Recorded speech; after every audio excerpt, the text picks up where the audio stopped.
Horns up, Talking Texas podcast. Fisher, just up was DJ Nicky Snacks Crider. What's up? Get your horns up, everybody. Hope you had a fantastic holiday break week. New Year's obviously coming up. The Horns play Arizona State on New Year's Day, the first New Year's Day kickoff. I was a little bummed out about that. It's 1 p.m. I'll be on the East Coast, but if you're on the West Coast, yeah, you got a hangover from New Year's.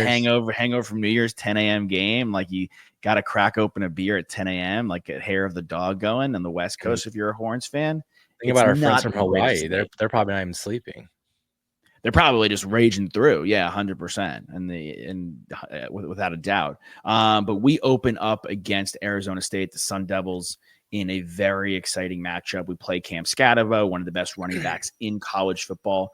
All that being said, we are the heavy favorites at 14 points against the 4 seed Arizona State Sun Devils, or it's now moved to 13 points with an over-under of 51.5. So they're anticipating a Horns win with some great defensive play by the Horns.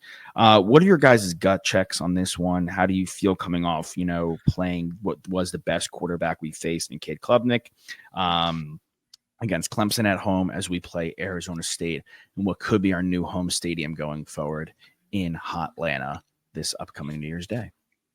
Well, the first thing I want to say is I want to kind of highlight what these media days have looked like for some of these guys and the pressers, and the opposite of how we have been handling it versus how the Arizona State players have been handling it. You could totally tell that none of these guys have been there before on Arizona State side. All of it is about why they are the singular best player at their position. Cam Scatabo talking about how he believes he's the best running back in the nation. And I'm the best player out there on the field. And their quarterback, Leavitt, talking about how he wants to prove that he's the best quarterback out there on the field in this game, which I get the confidence, but it was literally like a direct quote saying that I'm better than Quinn Ewers, basically. And then he backed it up. And Quinn on the opposite side is like, hey, look, I'm all for that. I've watched tape on them. They're a great team. I'm excited to play them.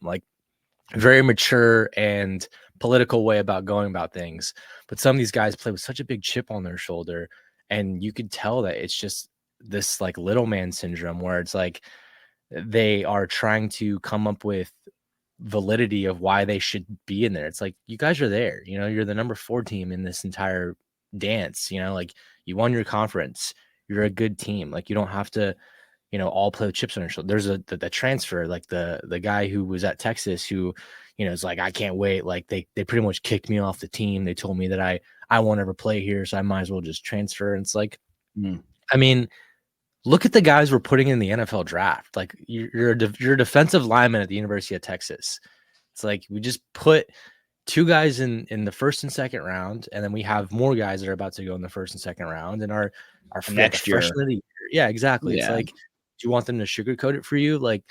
So I mean, I feel so many of these guys are just playing they are shocked to be there. They're I'm the best. I have to be here. Just so you know, I'm the best in the nation. I get the vote of confidence, but you can just tell. And that's just my quick little rant on that. But yeah, I'm excited to play this team. I mean, I am excited to beat down this team, honestly, because when they pulled that rush the field thing, that's nothing to do with the players, but the fans, when they rushed the field earlier this season with time still on the clock, they had to delay the game. Their students were stealing the helmets of the other team and yelling at the other players and coaches. That was such Bush League. And I was I do not want these guys in the college football playoff. But now I'm excited with the opportunity to play them and kick them out. It's going to be awesome. Yeah. I think I'm obviously excited to play them. They're representing the Big 12 conference and the Big 12 champs, which is our former conference, which is cool. We won last year. The league that right, exactly. The league we won last year. Friday's practice. Jake Majors was out there, full participant, which is great. Isaiah Bond, full participant. Trey Wisner, full participant. Cam Williams, full participant. Sorry, no, he was moderately participating in practice. So he's obviously a little more banged up than the rest of the guys, which is, it's all right tackle, but we've got Gooseby, who we have a ton of confidence in. But Jake Majors, being one of the leaders and lifeblood of this team, that's important that he's out there. And obviously from an offensive firepower standpoint, we haven't had a healthy or even quasi-healthy Isaiah Bond in quite some time. And Trey Wisner is a guy that, I think can go toe for toe with Cam Scatabo in this game if he's healthy and if our offensive line is cooking. So the health factor for me is really important. And obviously the Bond factor, because we just haven't had our offense at full tilt. Wingo's been in there and he's been giving us good reps. And obviously Golden's been fantastic and Bolden has been too. But we need Bond out there to win a national championship. This is not that game, but I think we need those reps and we need to see those reps on the field when it matters most. But more than anything, I think the little man syndrome, I guess, Nick, as you're describing it, and I haven't watched many of those interviews, but I'll take your word for it. I think it just has to do with the fact that the seeding in this tournament is messed up, and this is not where this team deserves to be. Realistically, if you were to reseed these teams 1 through 12 after everyone got in, they would not be the 4th overall team. And who knows if we'd be playing them in this situation. So that's why we're heavy favorites. And I think as long as we take care of business and we stop the run, this is a game where you can get the result that all three of us want, Nick, is a domination, because if they can't run, they don't have the firepower on the outside to throw the ball and keep pace with us. Yeah, without their best receiver. Yeah. Tyson. Yeah. But he's not playing. He's been out he's out for the remainder of the season. They technically are the 12th ranked team. I know they're the 4th seed, but they are the 12th ranked team in college football. That's exactly my point. Really. Yeah. Yeah. Yeah. And from a couple things for of eventually just redoing this format. And it's always going to try to change itself because obviously they're working out the kinks, but I do like the idea of reseeding once you get to the stage where it's like, here's your 12 teams that are in, now let's reseed. Yeah. I mean, there could be some, is that based off of opinion though? That's interesting. Like, and I think there's more of a plausibility of them doing away with a conference champion automatically gets a bye. And it's just like, hey, like the 4 best teams get a bye versus like, okay, Arizona State, like you're the 12th best team and you won your conference, but you're not a top 14, but you still get a bye. Like, I think they'll probably do away with that first. And like, look, you're in, you get a shot to play, like what they did with Clemson type thing. I think from a media standpoint, it just goes to show like how good of a team, based on your reaction on those questions, the questions our kids are getting asked are different than the questions their kids are getting asked. Those kids are getting pointed questions of like, hey, like, are you the best at your position? Because they're not, their team is so top heavy. Like their team is Cam Scatabo. It is Sam Levitt. Like it is those guys. Like our team. And again, like, it may be easier for us to see because we cover these guys. We covered them all year, but just like top to bottom, what makes our team so great is the depth at almost every single position. Talking about our right tackle who's a potential 1st round pick being out. And we're not even like really breaking a sweat because the guy right behind him could come in. We've seen him come in and he could do good work. So these guys are getting different questions than our guys are getting, which are more team-oriented questions. How do you feel about Arizona State? How do you feel about the unit? Versus like, hey, like you are the rock star. Like Ashton Jennings probably getting, not because he is the bona fide best running back, but there are like a Dylan, I'm trying to equate it to somebody because even Tennessee's a better team. But like a guy like this team is so unique in the sense like it is really Cam Scatabo and like Boise State, it really is Ashton Jeanty. Do you think you should have won the Heisman? Do you think you're the best player in college football? Because they're not going to ask them necessarily like, what do you think of like, Texas's defense? Like, yeah, they're the best defense in college. Like it's not setting them up for success and it's not setting up for a juicy story or anything new. That's the only thing I would say about them leading the questions for those kids. But yeah, they 100% they have a chip on their shoulder. And I told you guys this years ago when I was at the not years ago, but a couple years ago when I was at college football playoff interviewing the Georgia players versus the TCU players. TCU players came in first, and it's not like they had a chip on their shoulder. They were really nice kids, like really nice coaching staff across the board. It was very blatant that the TCU Horned Frogs had never been in this position before, where this was just another day at the office for the Georgia Bulldogs. And I knew right then and there, being in the room with both groups, which group was going to win that game. Just being in the room.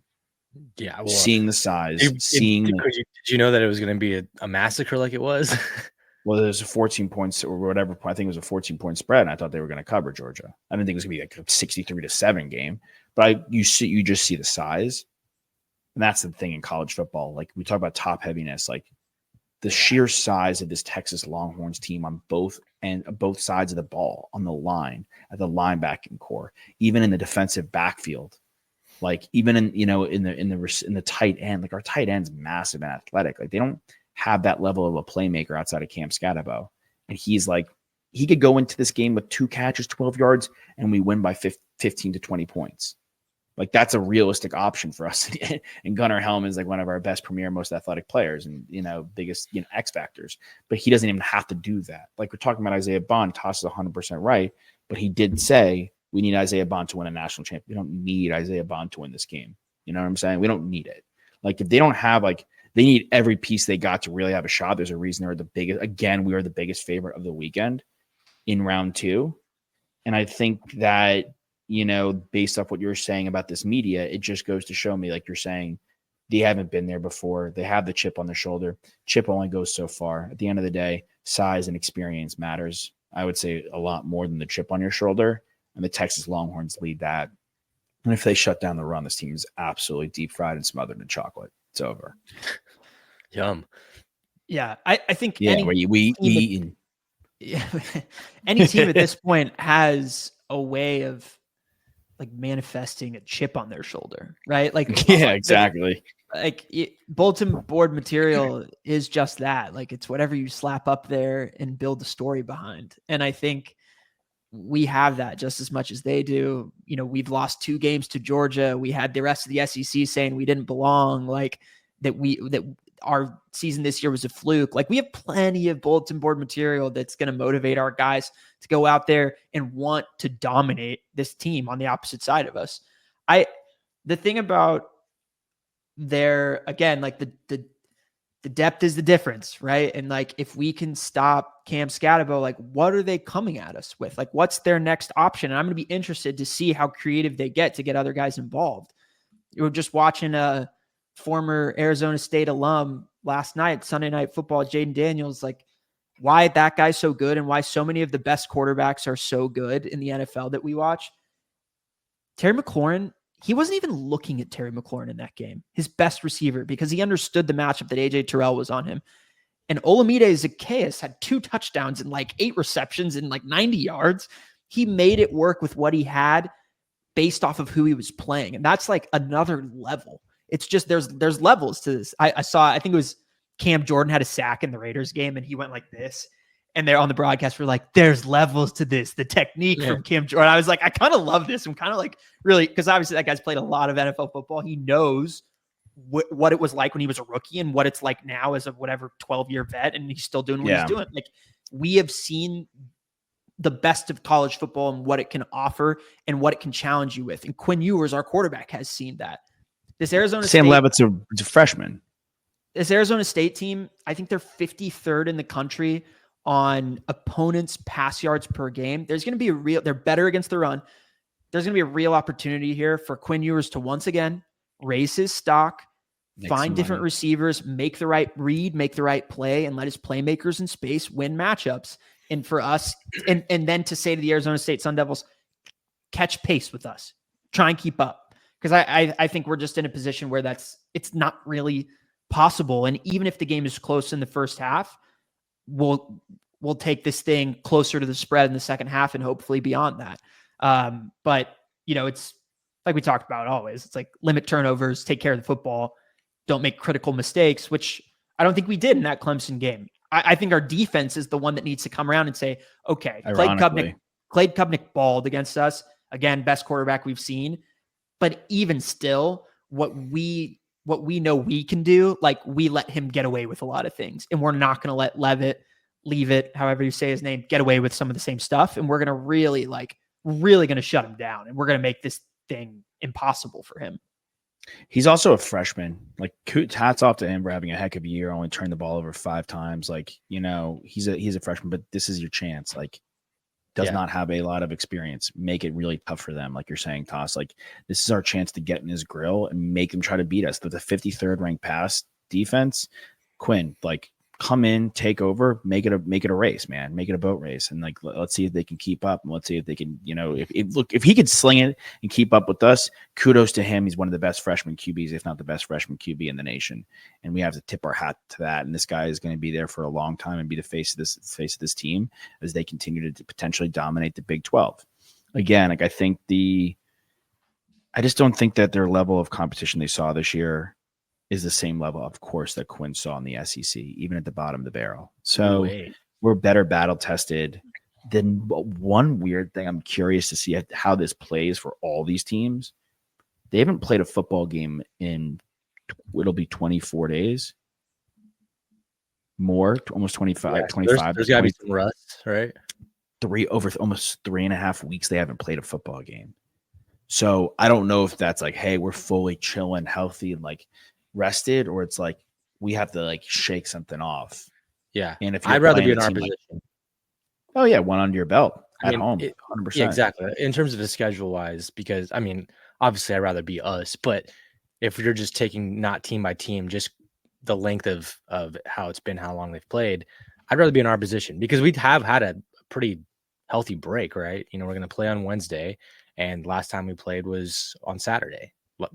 Like 10 days is a normal 10 days is a normal break. And that's like why people were saying the 5 seed is like maybe the best seed to have, because you get the worst team and then you get the worst bye, which, like, knock on wood, assuming we take care of business and we're fully healthy, we got that one game to warm up against Clemson, which, they put up a good fight and was tight at one point, but we pretty much were winning that thing the entire way outside of the first drive. And then now we have Arizona State without their best receiver, and we're massive favorites again, and we're looking to cover. If we cover both these games, we've kind of had a really sweet, nice path to the semifinals once again. And that's why the 5 seed, to get that rhythm, get that momentum, plus the matchups you play, is a very ideal situation if you're not going to get the bye, I guess. Yeah, I think from the time off situation, that to me signals like get him early, right? Get him early, hit him early, make him pay. I think it's the time gap is like really underrated from and Nick, you could speak more about this, but at least from like hearing what some of the coaches have said about which position they'd rather be in, like Coach Saban saying, I would rather not be the team with the bye because my guys are used to practicing and playing with some level of regimen where if you miss 17 days without playing like live refs out there football, like your body starts to like take a different, it knows things differently as far as like, you're not ready for that contact and you have to kind of get yourself back into that mode back. It's like 2-a-days is not the same as when you're in the middle of the season, right, Nick? Like it's completely different as far as what your expectation is from a body standpoint, like from a physicality standpoint. 100%. I mean, you're spot on with that. The conditioning aspect of things, the tempo of things, I'm sure they've done simulations in practice where they're trying to make it as realistic as possible, but you're not going 100% because you don't want to lose guys to injuries in practice. Like no. I doubt that these guys are even wearing pads on their legs at this point right now. They're probably just going helmet and shells for most of their practices. Sometimes maybe only just helmet, so they just can avoid all injury. Like when you get later in the season, you start to take pads away in practice. There's a reason why in baseball, when a guy is on either a suspension or a lengthy injury, why he does a rehab stint or a little stint in the minor leagues just to get his game up. Like plays 2 or 3, maybe sometimes a week in the minor leagues, right? AAA. Just to get his swings in, just to get back in the pace of the game. Like you need those reps to really just adjust. And I'm 100% with Nick Saban. I think that playing a consistent level, exactly. And sometimes like it's way different, but sometimes we've seen it in like the NFL playoffs where team gets a first round bye. Back when there was 2 teams that would get a bye, team would get a bye, right? And the hot team that just won beats that team because they've had a week off and they've been chilling. And I know that 1 week doesn't make that big of a difference, but sometimes momentum is a factor, and other times it's just staying in the groove. Well, like, also if you had the bye, do you remember talking about in baseball too? You might have missed week 17 because you weren't playing for anything, right? And it was like, so you've sat for 2 weeks now, Like, So like Mahomes will be sitting for 2 weeks now, like you're saying, right? And then and then like he's the only one that's going to be sitting for multiple weeks. Like we were talking about that in baseball. It didn't pay dividends this year as much, but like having a bye in the first round, and like the Mets, for example, to cross sport, they were playing playoff baseball for a month, all season long. A month they were playing plus. Like, so you're in that win or die mode, and you find that level of comfort and fun in that, like, ooh, this is like exhilarating and exciting, versus like, okay, we've had time off, like now we have to ramp up, pick up, and if we have to pick up quick or else we're cooked, right? Because it's still a 5-game playoff, not a 7. The luxury they have is that, like, it's not a one and you're done thing. One like, and done. Figure out. Like that was the luxury that the Dodgers had, right? They get a first round bye. Padres play the Braves, sweep them, and then Padres play them, and then they put them against the ropes where Dodgers have to win the last 2 games, and they end up doing it. And that was really the only test they had all playoffs long. It's such a different thing with pitchers and that involvement in baseball, right? Because like we're saying, in this game, you only get one look. You get 60 minutes of football. That's it. Exactly. Yeah. So you better be ready to play. And if you miss the first 7 minutes because you're not in cruise control already, it's over. Like, and it's such a tempo-based game, and it's such a conditioning-based game too, where like the offenses are always talking about tempo. Like there's some offenses that want to control the tempo where they're doing no huddle, they're looking to the sideline, they're getting the defense on their toes, they're gassing defenses. Like that's a big thing. And I mean, I would always take the team that has had more recent games, especially for this stretch. And 10 days is enough. Like, some teams, have less time than that to recover. 10 days is more than enough. These guys are feeling good. And it's a sweet spot.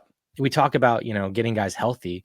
All the guys that we've talked about already, all the guys that would really need to get healthy are getting healthy. We didn't have to play Bond last week or a couple weeks ago, and it proved fine. And now we're getting them back, and getting these guys healthy is a big thing. But that's also something that you have to consider against a team that's been off for 20 days.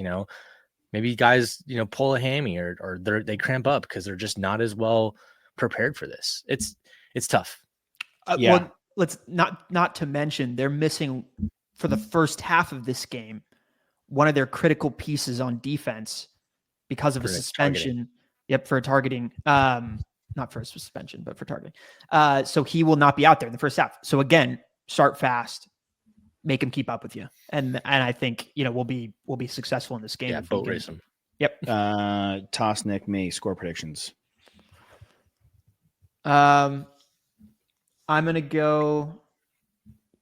I was almost close with not really last week or 2 weeks ago.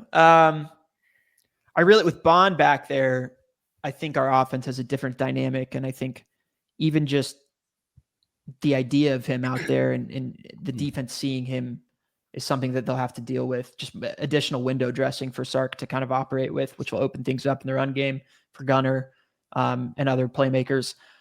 I think we're scoring 40 plus in this game. I really do. I think it's all about message sending everyone's look what a message it sent with Ohio State beating the brakes off of Tennessee. Yeah. I mean, and now everyone's saying Ohio State's favored against Oregon. Now everyone's saying this is the Ohio State team that can win it all. Like, let's show them a game where we kind of punch back in a way. Send a message to the rest of the teams that are in this thing.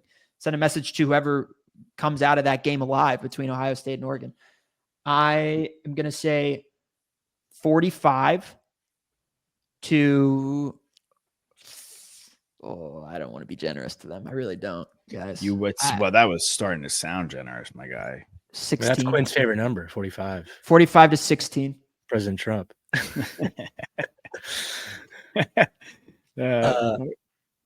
I'll go 42-21. Just to say, I mean, this Arizona State defense isn't terrible. They haven't let up 40 points all season long. So that would be the biggest number put on them. But I do think we're probably the best offense that they have seen all season long. I mean, they've played against some talented guys, but this Big 12 is not anything special this year. So I think we also hang 40, and I think they get 2-3 touchdowns on us. I think Scatterbo maybe breaks for a couple. Maybe, the quarterback throws for one or rushes for one, but I think we pull away pretty quickly. If Scatterbo breaks off 2 runs of 20+ yards, I'm going to be furious. Actually. Shocked. Because there's shocked. I really think we've allowed 200-yard rushers all year. He's an incredible player, but to me, that means we're not playing like assignment football in whatever our game plan. There's no way, or I don't think there should be a way where our defensive game plan allows for that. It means we've missed tackles if he's broken 20+ yards, which is not what I want to see from our defense. We've allowed 200-yard rushers all season. By the way, not one of them is ETN, who we played twice and had what we thought at the time, feel-wise, a good game against us both times. Well, he always had too short of a field to run for 100+ against us. But he had that one big run in the SEC championship game for like 48 or something. It was a huge run. Yeah, it's a huge run. Changed the game. I don't think that. I think the defense has a get right game. Like even Clemson's offense, which is actually kind of impressive at points. Like we held them to 24. And I don't think this offense with their best receiver, with them being kind of one-dimensional. And again, like I think their quarterback is nice and will have a nice college career and hopefully pro career. I don't think he's there yet. I think the defensive versatility and depth that this team possesses, and us having played a game more recently than them, and them having to shake some rust and get that tempo and get that rhythm back and flow, I think we beat them 35-14. I'll give them the defense the benefit of the doubt that they don't have a 40-point game. We score 5 times. Maybe Blue, Wisner, 3 passes from Quinn, and then, Scatterbo gets one in, and they throw one in late in the game, 35-14, and we kind of demolish them a little bit. Love it. Last thing I want to say is I think it's pretty damn awesome that finally you hear something from Arch Manning. I mean, people have been saying it forever. Oh, yeah. He was like, I don't know anything about the portal. I don't have any plans whatsoever about transferring. Now I can shut up everyone. Exactly. I'm not fucking leaving. Shut up everyone about the portal, okay? This guy's staying here. 100%. 100%. All right, guys. Well, we'll see you after the game with Quan Cosby. Hook 'em horns. Good luck out there to our Longhorns. Enjoy the game. Peace.